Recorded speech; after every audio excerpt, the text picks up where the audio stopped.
Untuk memperbaiki sholat, kuncinya 2. 1, izin. Untuk memperbaiki sholat, kuncinya 2.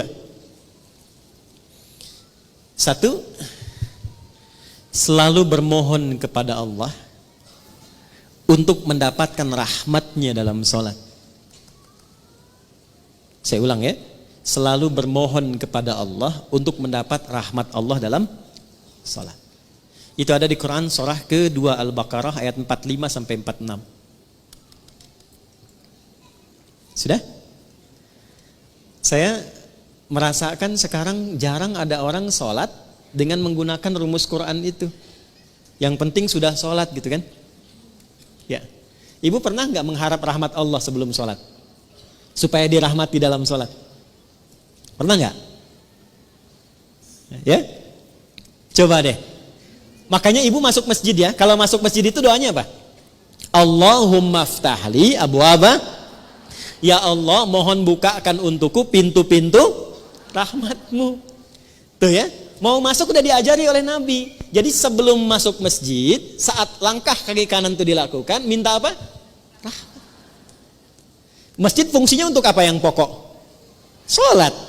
Jadi masuk masjid, fungsi yang pokok untuk sholat. Sebelum sholat minta lu rahmat Allah. Nah rahmat itu dibagi 3. Saya ulangi, rahmat dibagi 3. Nah kalau suami ibu namanya Pak Rahmat, nanti ibu pulang ke rumah, papa dibagi 3. Udah, 1. Rahmat itu yang pertama solusi dari semua masalah hidup. Dah. Jadi kalau ibu sholatnya membawa motivasi itu, nanti ke bawah enak sholatnya. Pas sujud ingat, dengan suami ada masalah tuh ingat, minta solusi. Nangis, selesai. Walaupun belum ada solusi, tapi hati tenang. Dan itu mengantarkan pada setengah solusi. Sudah? Yang kedua, pelan-pelan, ampunan dari dosa. Ampunan dari dosa. Nah, di antara fungsi sholat yang paling pokok itu menggugurkan dosa-dosa. Makanya Allah ingin dari pagi ke siang ada dosa, gugur dosanya. Dari siang ke sore ada dosa, gugur dosanya. Makanya ketika diwafatkan dosanya sudah hilang, tinggal pulang dalam keadaan bersih, digambarkan dengan kain kafan yang putih. Nah, itu fungsi sholat. Cuma apakah setiap orang sholat ada yang ingat dosa atau tidak, itu poinnya. Makanya tadi kalau dia sholat mengingat maksiatnya, gugur maksiat, nggak akan maksiat lagi, nggak akan maksiat lagi. Ya, dan banyak orang ketika sujud itu justru pulangnya dalam keadaan mulia. Betapa banyak pelaku dosa besar, justru cara pulangnya itu lewat sholat. Lewat sholat. Ada yang sujud, gak bangun lagi. Insya Allah. Pengen begitu? Nanti zuhur ya, kan sekarang masih ada waktu tuh. Ada yang begitu tuh. Ya. Dan itu luar biasa indah. Ya, saya kan pernah cerita di sini juga kan. Ada seorang kakek, ini bukan ustadz bu. Saya ketemu orangnya. Itu orang sederhana, mungkin viral di langit tapi mungkin tak dikenal di dunia. Sederhana orangnya, nggak disebut kaya, biasa saja, pakai kaos, cuma jagain masjid, azan. Hari Kamis itu, ba'da asar sedang puasa sunnah loh, di masjid nunggu buka, cuman tiduran, merem melek tuh.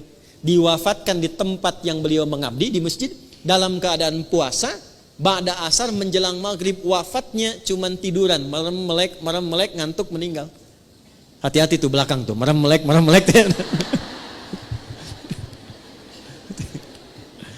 Dua.